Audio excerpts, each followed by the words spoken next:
Welcome everyone. First of all, big chwala to the organizers for having me. Dada, nie ma problema. I'm a Slav, so it's a bit easier.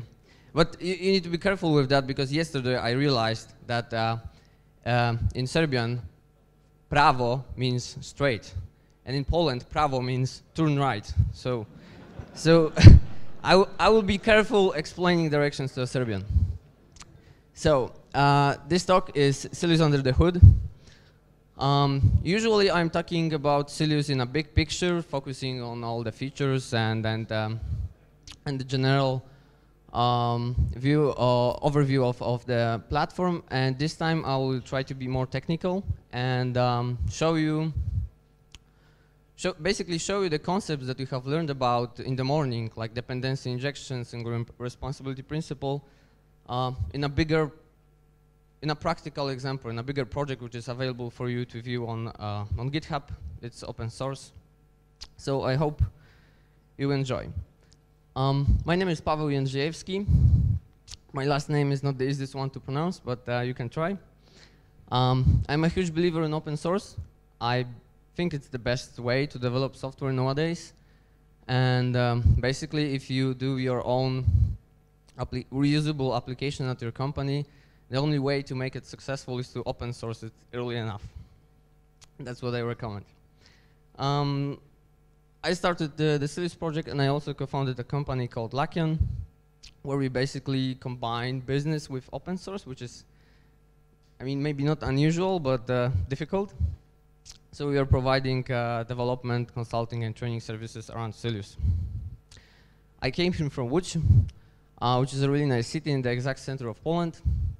Actually, I think including driving to the airport, it took me about 2 hours to get here. So I really encourage you to visit. Just give me a call or tweet me, and I would love to have a coffee or beer and talk about Sylius, Symfony, PHP, and everything.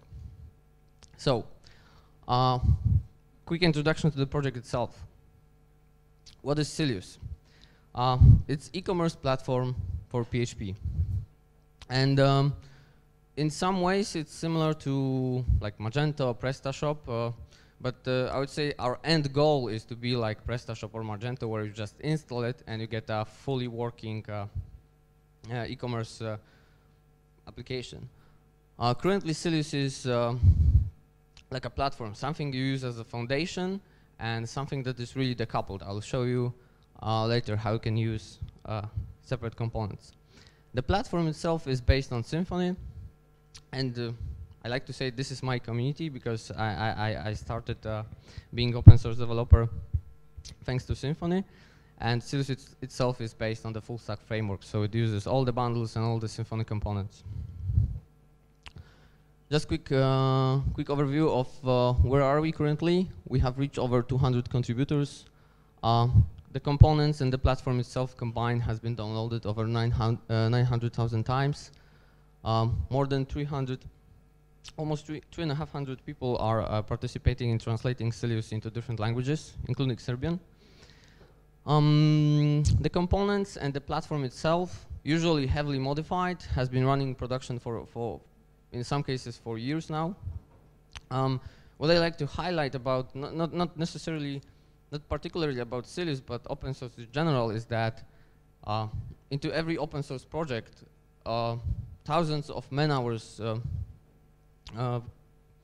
people spend thousands of man hours working on these projects. So you can't imagine a company which could afford such an investment. So it's always good to appreciate all the effort, and Sylius and even myself wouldn't be here without help of many people.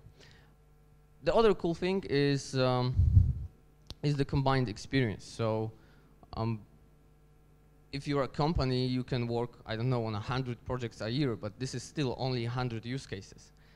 If you run a project, an open source project, you get people for pretty much every country in the world with very different and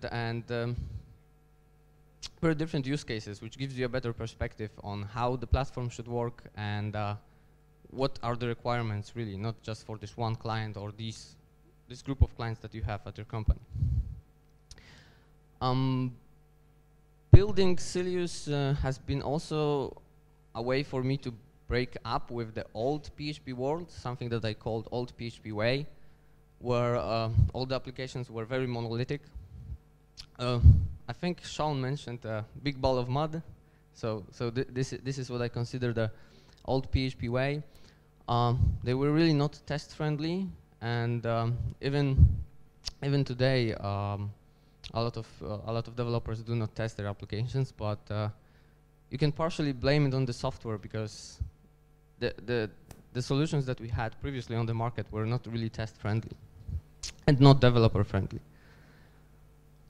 And if you look at the existing e-commerce solutions, they are not really reusable. You just install them, you get a shop, you can of course customize them, but you can't pick what you like about them and use it standalone. So that's something Sylius is trying to solve. What can you build using Sylius? This is quite interesting project. It's a startup from Boca Raton in Florida, and basically Sylius here serves as a e-commerce API. So there are around, I think, 6 Symfony applications and 1 Sylex. All of them are APIs, and this is service-oriented architecture. So they communicate with each other, and the end client is a mobile application that sells alcohol. So this is quite interesting use case of Sylius as this e-commerce API for mobile apps. There are many other projects. This one is quite cool because it was an existing Symfony application, and the guys didn't have to install Sylius as a whole. They just could select the components that they like and they need, like the card, payment, and basically implement it into their existing application.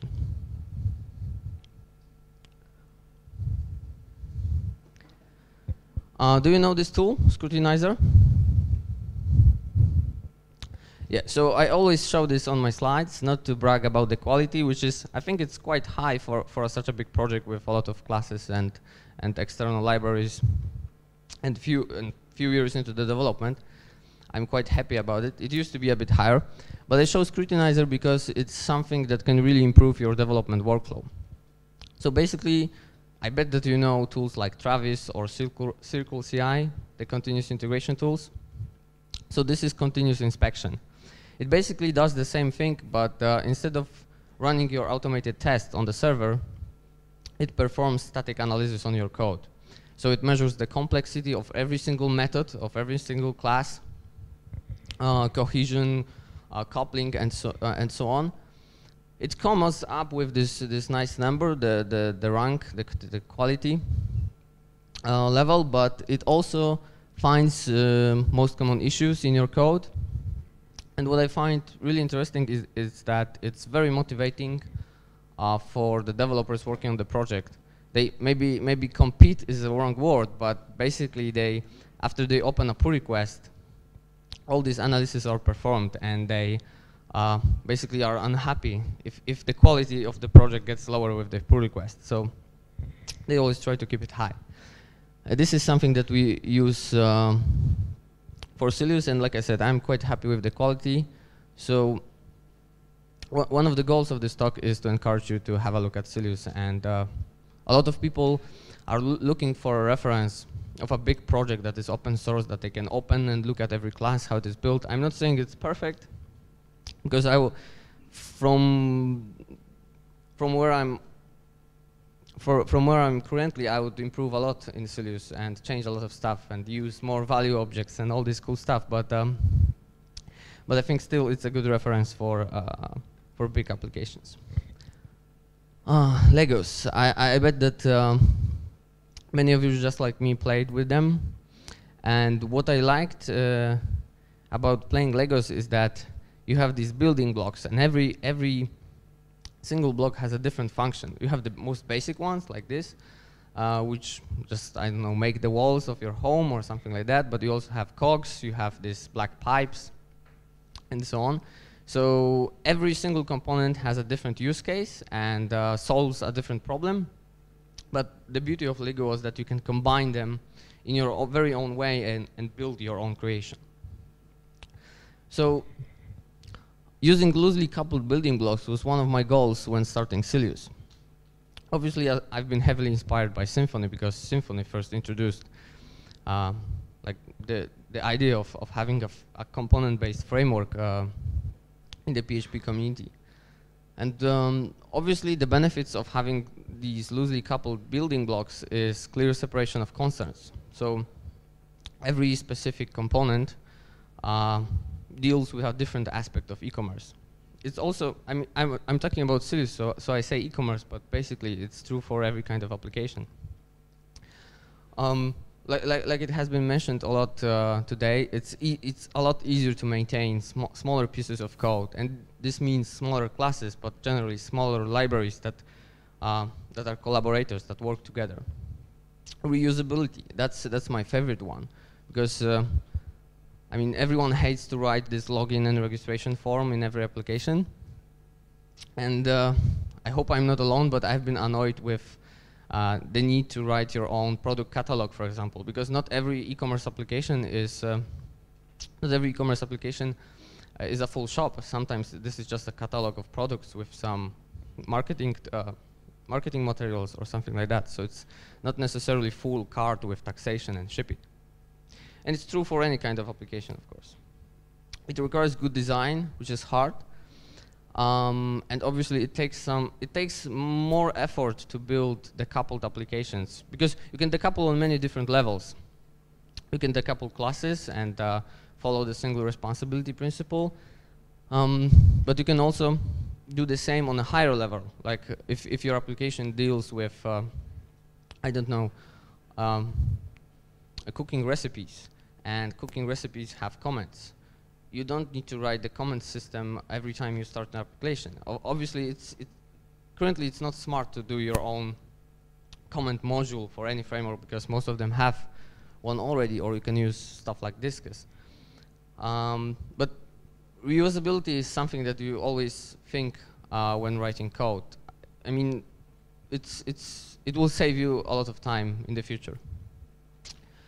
And other benefit of having these separate building blocks is that each of these blocks can grow separately. So you don't have to update the whole application or change the whole application just to introduce a new feature for other project that is using your like base application. You can change components separately, and they can grow independently.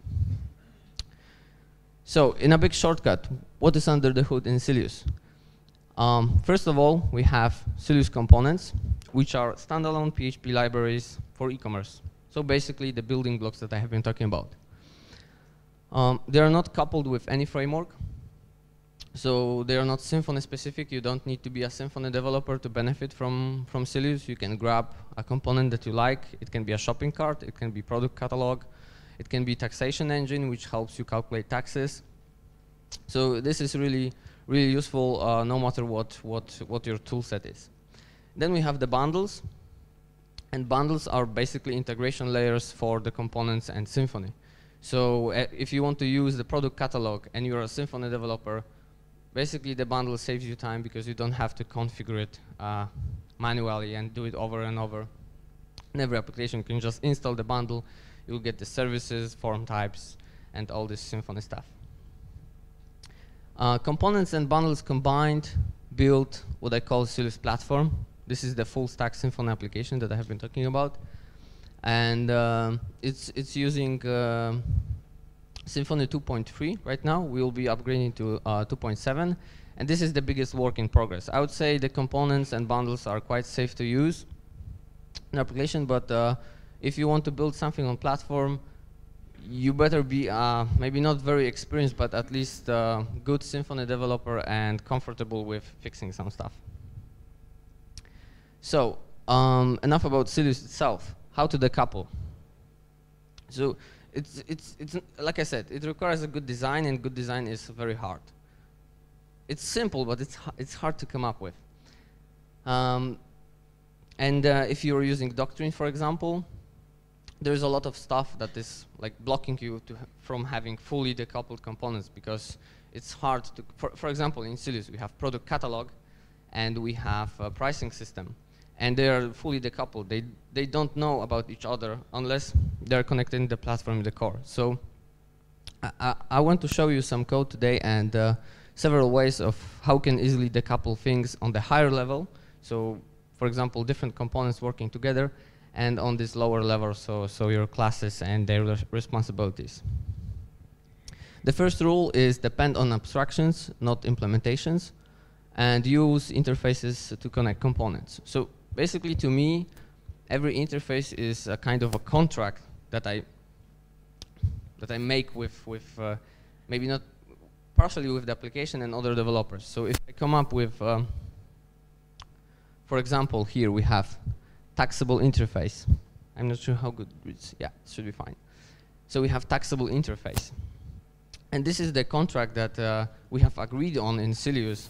Every object that is a subject of taxation that needs to have some amount of tax calculated at any point, be it displaying in the cart or in the final order summary, anywhere really, will implement this interface. And it's useful because we can obviously type hint this taxable interface anywhere, but important thing to remember is that my rule is in the interface that there should be only the things that you need, so nothing more than you need. Here we have tax rate resolver interface. So this is the interface for a service which is responsible for, notice, only one thing, to get the tax rate for this taxable. So let's say that we have, in Sylius we can have different types of products. Because, for example, in France, food is taxed a bit differently than other products, than clothing and so on. So we need these tax categories from the taxable interface. And in the tax rate resolver interface, we type in the taxable interface, and that's it. Because to get the right tax rate, we don't need anything more than tax category. What does it mean? It means that this tax rate resolver and our taxation component can work with something completely different than product catalog. In Sylius use case, this is the product catalog. Like the product implements taxable interface. If you go on GitHub and check the code, it's exactly this way. But your application, for example, let's say that you run application for a library where you have a lot of books, and at some point this library decides that they want to sell these books, so they need to introduce some kind of taxes if they want to sell even if they want to sell used books. So in their case, they don't want to install the whole series because, for example, they already have a Symfony application that is using Doctrine, or even not Doctrine. It doesn't have to be Doctrine. It just needs to be PHP object-oriented application. So you can take this component and basically implement the taxable interface, and your application can already start working with Sylius taxation engine. So it's very, very useful. Like I said, interface should contain only what you really need. So if to calculate taxes I would need something more, then we should add it to the taxable interface. But generally, I do not recommend trying to like mimic the real world in the code one-to-one, because it never works. Don't try to do that. There always is a very high level of abstraction, and you need to work on these abstractions. But I set this quite big challenge to come up with generic interfaces that work for the 80% of use cases in e-commerce. So that's why we have taxable interface. Same is, for example, for promotions. Promotions are, they don't care about orders in Sylius. They work with a promotion subject which contains only the methods that they need. Because, for example, by default, they don't need to know about some details about inventory and so on. So it's just promotion subject interface. Single responsibility principle. This is something that we try to follow in Sylius as well, and I will show a few examples of that because it's very, very important, and it's very important for Sylius because another goal is to make Sylius crazy flexible. It's like, it's not that you can it's not about giving you ways to hack around something. the goal is to have the real flexibility and allow for very easy customization. And with single responsibility principle, the best part is that, let's say that you have this service responsible for getting a proper tax rate for a product. So if you, even from a perspective when you have a bug, like you in the card you get a wrong tax rate, if you follow the single responsibility principle, you know where to look. You go straight to the service that is responsible for this job. Another cool thing is that it's very flexible, because if you use these contracts and you combine them with single responsibility principle and dependency injection, if you don't like how Sylius handles inventory, you can implement just one service, which is the entry point for all inventory operations, and you can use your own. You can call some external system, or you can use your own very own logic for resolving the right tax rate. So you don't have to. You are not forced to use what Sylius provides. Sylius gives you a lot of contracts, like this tax rate resolver. Just implement it. You can configure it, and from now Sylius will use this. Your own implementation. This is the rule. Don't depend on concrete implementations. Use abstractions. And with single responsibility principle, this comes like automatically. You get clean code, smaller classes, and it's easier to maintain. Because if you set a rule that this class should do only one thing, and it also applies even in terms of classes. I will show in a second. This is, for example, a method from zone matcher. So in Sylius, we have this concept of zones, which are just geographical areas. Like you can create a zone called EU, which contains all the EU countries. You can create a zone North America with states and Canada. And we basically use them to resolve tax rates and shipping costs, and sometimes to restrict access to specific products. So again, this zone matcher has just one responsibility. It's responsible for defining the best matching zones for a given address. And even here, you should notice that this is address interface, because the zone matcher, to do its job, it doesn't need like specific implementation of address. It just needs few methods and few informations about the country, about the province, the zip code, and so on. So we again depend on the abstraction. And with the zone matcher responsible for this one thing, if you, I don't know, want to delegate this to external service, you just replace it with your own implementation. This is really flexible. And sometimes what may seem one responsibility can be broken down to several ones. Like this is promotion processor interface. Basically, in promotions in Sylius work like this. Every promotion has a collection of actions and rules. And basically, Sylius checks if all rules are satisfied, then you can apply the actions. The implementation of actions is up to you. By default, there is flat rate discount, percentage discount, and so on. But you can implement your own actions and your own rules. We had a use case that we actually implemented a rule which was calling external API to get the current weather.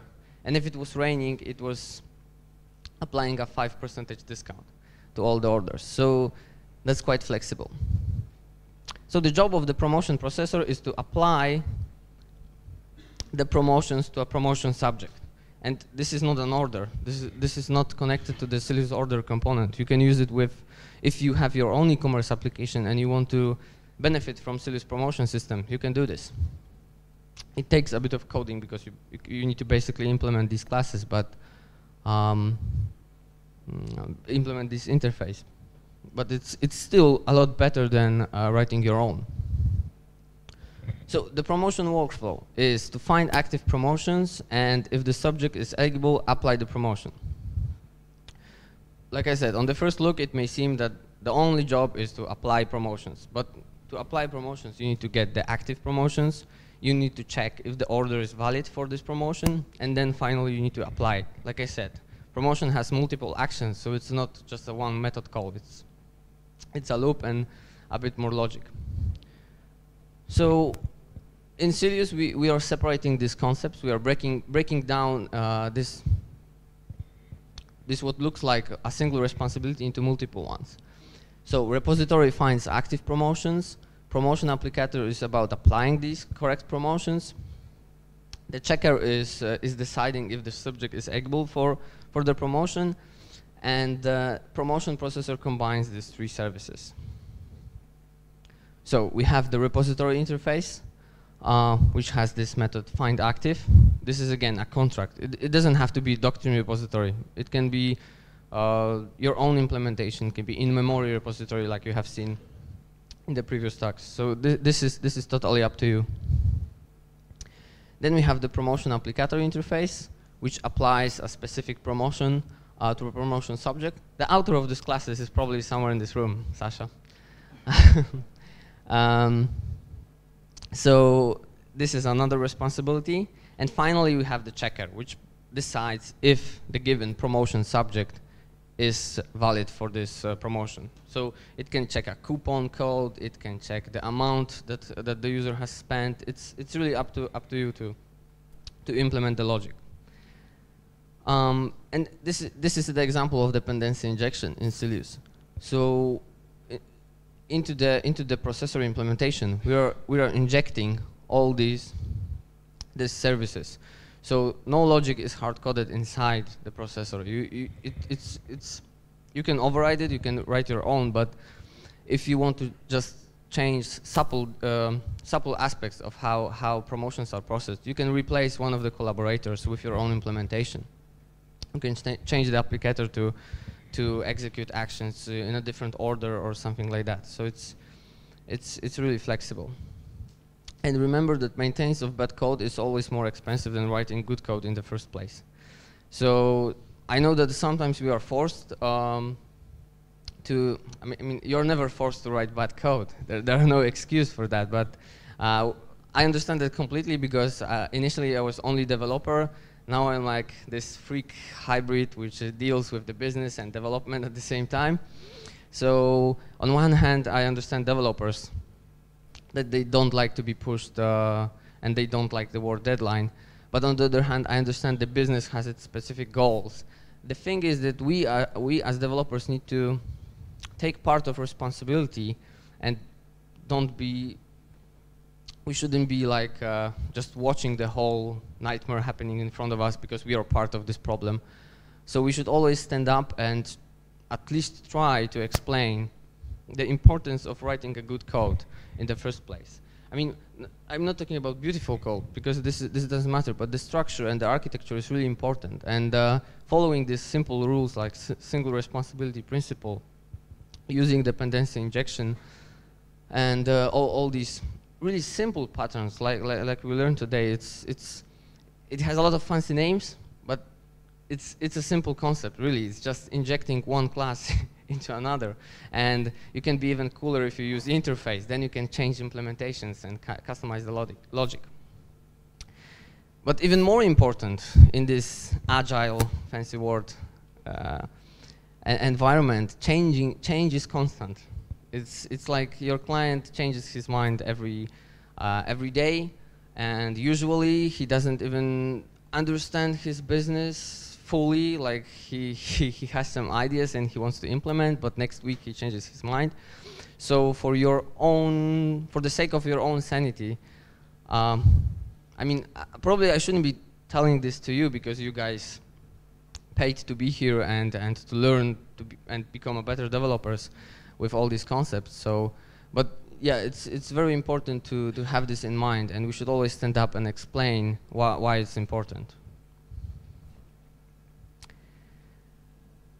Another example, and this is also a tip for those of you who use Symfony and Doctrine, how Sylius allows to extend the models. I mean, I know that inheritance is like the worst way to do this, and composition is much better. But in case of models, in case of entities in Sylius, we are doing quite cool stuff. So if you are using Sylius, it can be full platform or it can be the product catalog. You get some default models. You get the default product model and so on. but you're not forced to use them. If you don't like how they work, or you would like to add something to them or change the existing behavior, you can do this. You have two ways of doing that. The first one is the most obvious. You can implement the interface. Like I said, Sylius sets a lot of contracts, and you should always do this in your application. I think the only classes, the only objects that I don't define interface for are value objects. Otherwise, everything is represented. First, I set up this contract, and then I can decide about the implementation. And it helps. It also helps a lot with testing. You can start with interfaces and mock them, and then step by step implement each class. The second way of extending Sylius model is extending the default class. So for example, we can have your own product class, which extends the base product. We can add the fields, the methods that we want to use, and then we can configure them in YML. I'm not sure how many of you are Symfony developers, but basically in Symfony, every single bundle exposes this configuration. You, as the author or contributor of the bundle, you decide what is the structure of this configuration. But in Sylius, generally, every single model, so product, a shipment, order, shipping method, tax rate, pretty much every single entity, is configurable through such scheme. And what happens if I tell Sylius that from now on the product model is this one and not the default? So first of all, I avoid using the new keyword. I very rarely create new instances. This is because I usually delegate it to a factory, and in Sylius all the models, for example, if you are creating a new product in the backend, the standard Symfony workflow is to create an object, create a form, bind the form with the data from request. If it's valid, save the object. Really, really simple. So instead of doing new product, I delegate the creating the instance of this entity to a factory. And the reason is simple. When we make new product, we force the user and the application itself to use one specific implementation, the default one. So there is no easy way to replace it with something that you like or something that you need. So in Sylius, the factories that create objects are using specific parameters. And exactly the same is with forms. For example, in Symfony, for every form type, unless it's operating on array, you need to define the data class. So you need to define what kind of object is coupled with this form type. So we are using parameters as well for this. So if you change it here, pretty much every single place in Sylius which interacts with the product model will now be aware that you use this implementation, and it can be completely different. Obviously, it has to be logical and do the stuff that it's supposed to do, but you can totally replace that.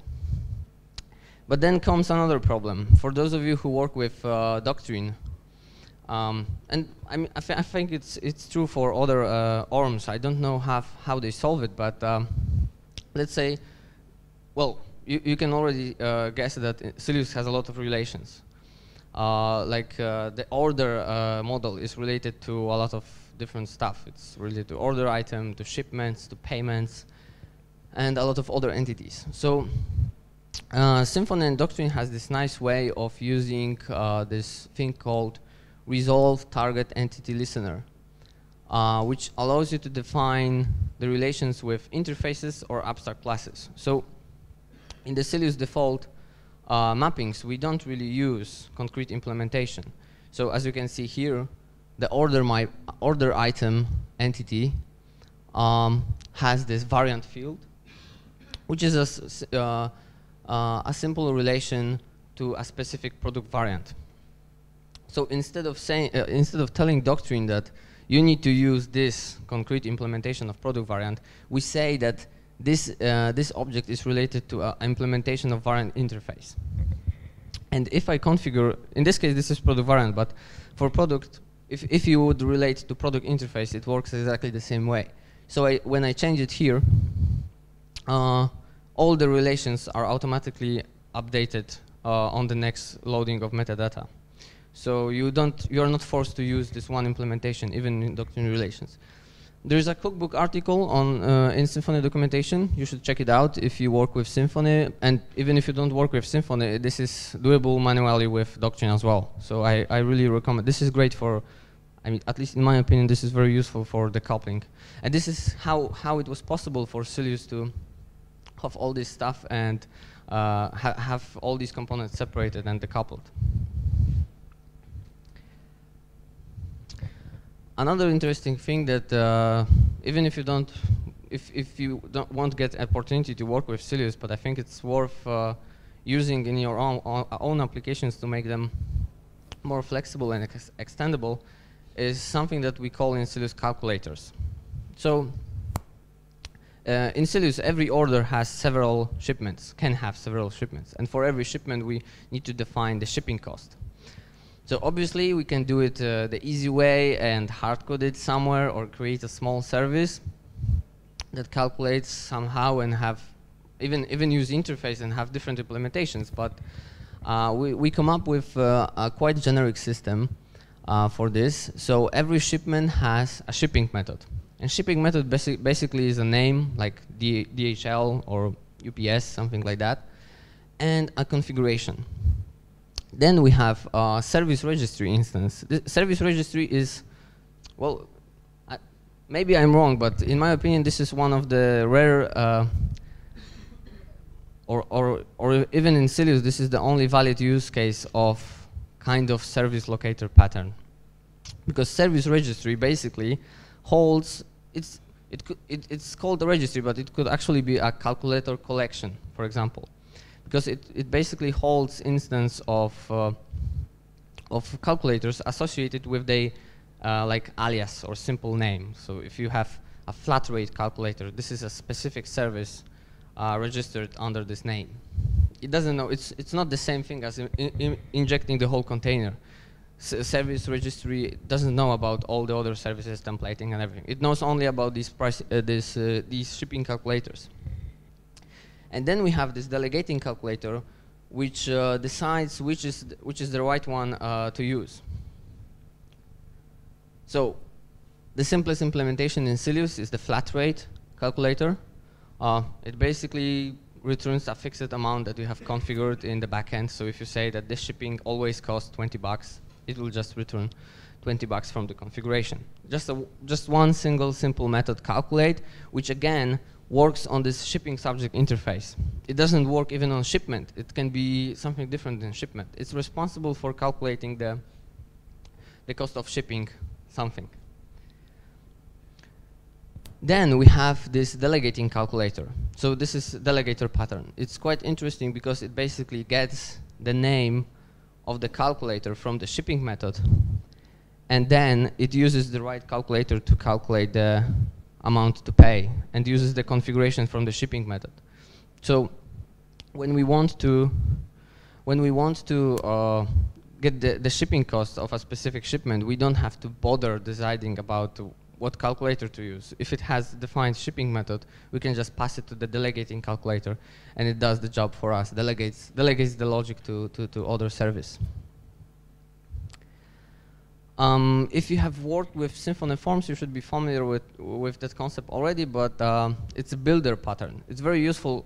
Well, it's perfect use for Symfony Forms, but in Sylius we have used it in one quite interesting bundle, which allows you to build multi-step actions. And even if you don't find the bundle itself useful, I think the builder pattern is really useful on many occasions, and maybe you don't realize it now, but there are use cases for which it is perfect. So here we have the class that defines what the Sylius checkout looks like. So in Sylius there's no hard-coded, there's no one single perfect workflow. So you have login step, you have then you fill in your address, you select the payment methods, and you finalize your order. So you view the summary. If it's okay, you confirm, and you proceed to the purchase, so the payment. This is the default, but as you see, we use this process builder interface.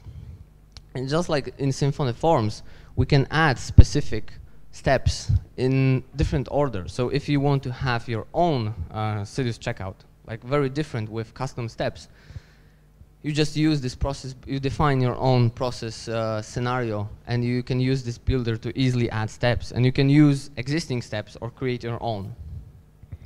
And I think it's very, very useful pattern in many applications. You should definitely check it out.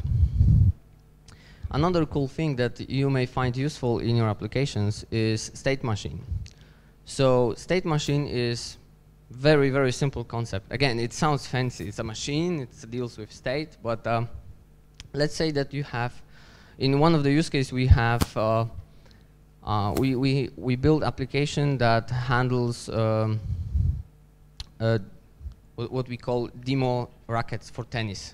So you come to the shop, and you can take one racket, you pay something, and you get it for a week, you test it out. If you like it, you buy the same new one with the same configuration, etc. But in this use case, we need to manage the state of this racket, if it's taken, if it's available, if it has been returned, and so on. So usually you would hardcode this logic somewhere in a lot of ifs and in some very big ugly class. But there is this concept of state machine, and it's very, very flexible. If you use Symfony, there is obviously a bundle, but there is also a standalone PHP library. In case of Sylius, we configure it using YML.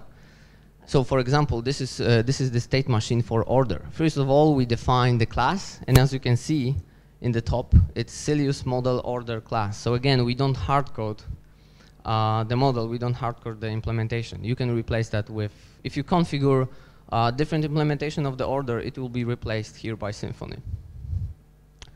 And you can define the initial states, like card locked, pending, and so on. And finally, with these states defined, you can define transitions. And then you can apply these transitions. So if, for example, if the racket is not available in the shop and someone comes and returns it, you can apply a transition return, and it will automatically change the state of this racket. And it also enforces that you can't apply a transition which is not valid. So it's very, very useful concept. But the coolest thing, I think, is the callbacks. So on every transition you can execute. In case of Symfony, you can execute services, but in your PHP library, you can just configure some objects to be, and if I remember correctly, it's just callables. So you can hook into every single step of Sylius workflow, and you can do exactly the same in your applications.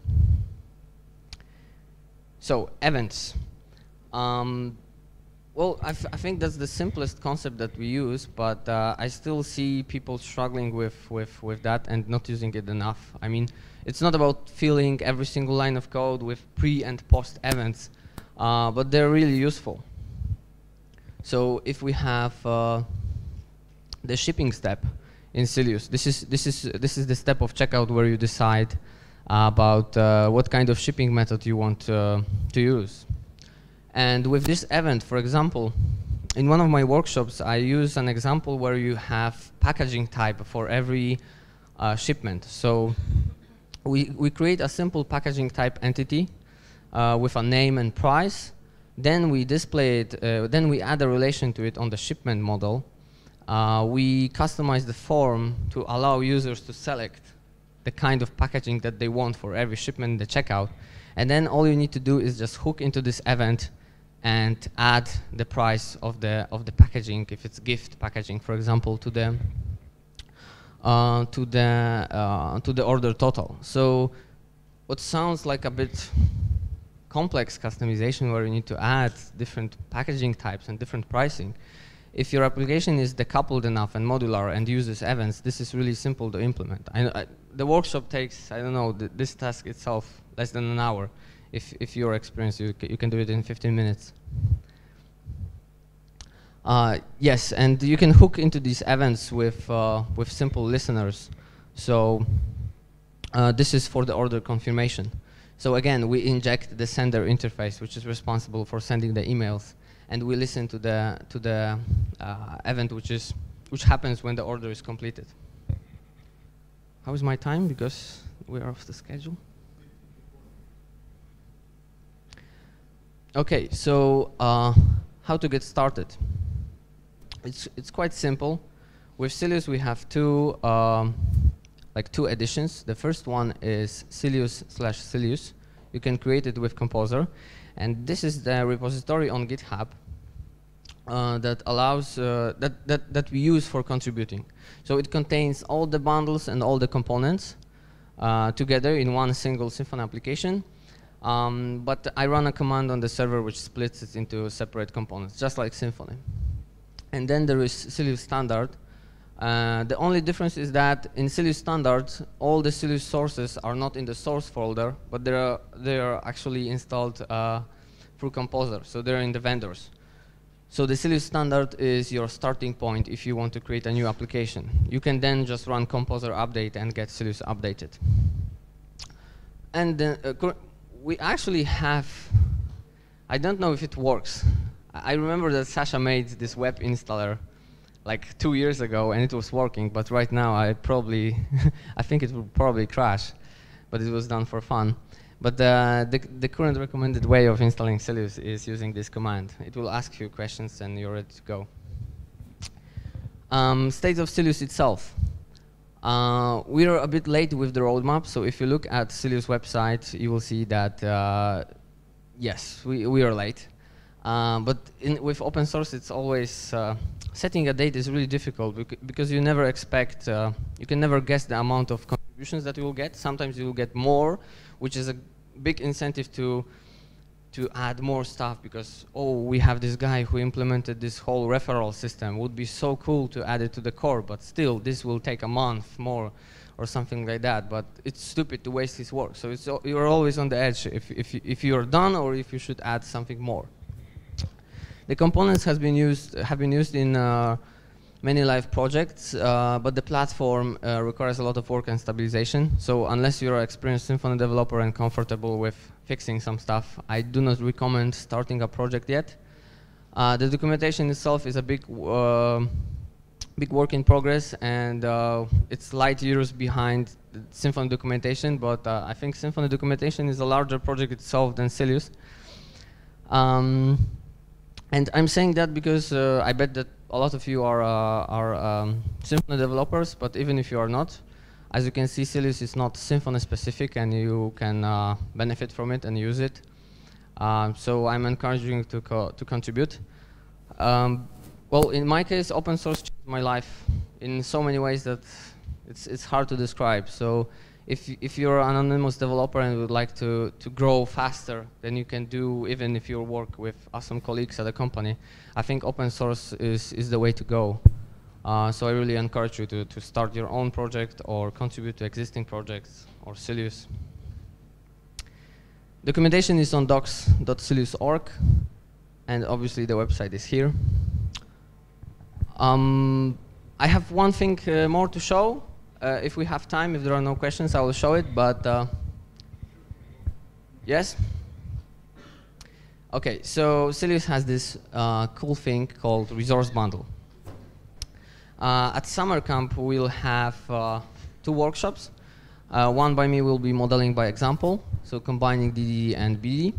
And another one will be by me and my colleague Michael about rapid RESTful API development, which is basically using Sylius.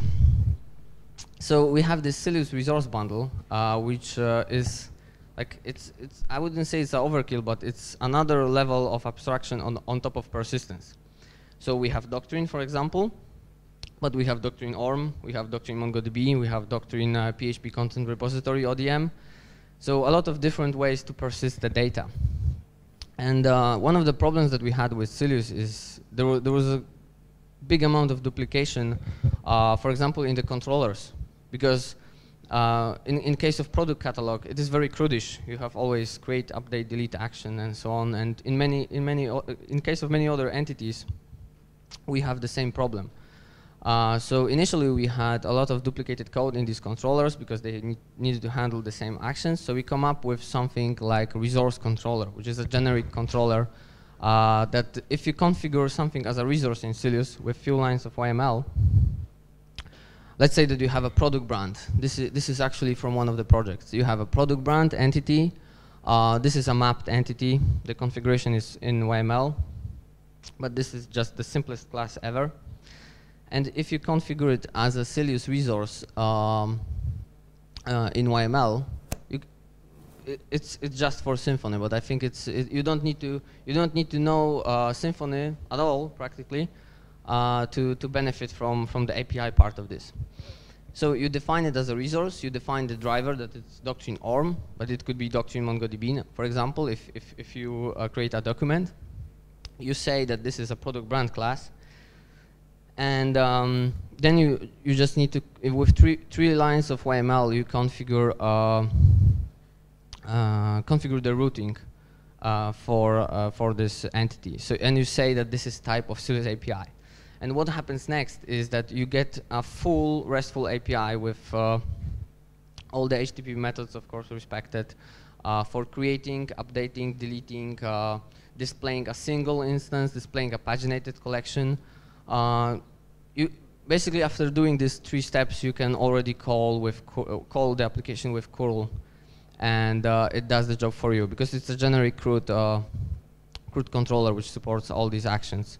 It's we called it Lionframe, but Lionframe is basically Symfony standard with the bundles needed installed because it's Sylius resource which works on top of PostREST bundle. All the Symfony guys should be familiar with that. Which helps you build RESTful APIs. So it's worth checking out because even if you don't deal with e-commerce, there are a lot of components in Sylius that are not specific to the e-commerce. There's this flow bundle, for example, and the API. Okay, I think that's all. So thank you.